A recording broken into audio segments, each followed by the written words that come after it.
द्रव्य किंवा संपत्ती असणं हे वाईट नाही, परंतु जर संपत्तीचा आणि द्रव्याचा आम्ही लोभ धरत आहोत तर ते सर्व प्रकारच्या वाईटाचं एक मूळ आहे, असं देवाच्या वचनामध्ये स्पष्ट रीतीने सांगितलेलं आहे. बरेचसे लोक पैशासाठी, द्रव्यासाठी आपलं जीवन खालच्या स्तराला घेऊन जात आहे. ते लोकांची वाहवा करण्याच्या पाठीमागे लागलेले आहे. काहीतरी मिळेल, आम्हाला त्यांच्यापासून काहीतरी प्राप्त होईल, या गोष्टीच्या पाठीमागे ते लागलेले आहे. त्यांच्याजवळ नाही यामुळे नाही, परंतु लोभ अधिक असावं याकरिता ते प्रयत्न करतात.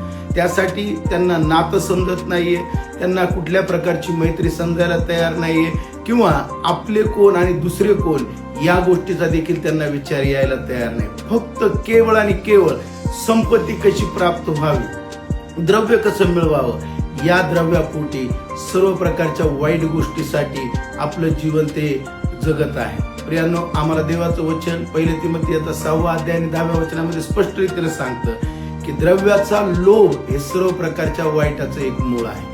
त्या मुळापासून आम्हाला दूर राहणं गरजेचं आहे, त्या वाईटापासून आम्हाला दूर राहणं गरजेचं आहे. म्हणजे देवाचं गौरव आमच्या जीवनामध्ये आम्ही करणार आहोत. देव बाप मला आणि तुम्हाला आशीर्वाद द्या. आमेन.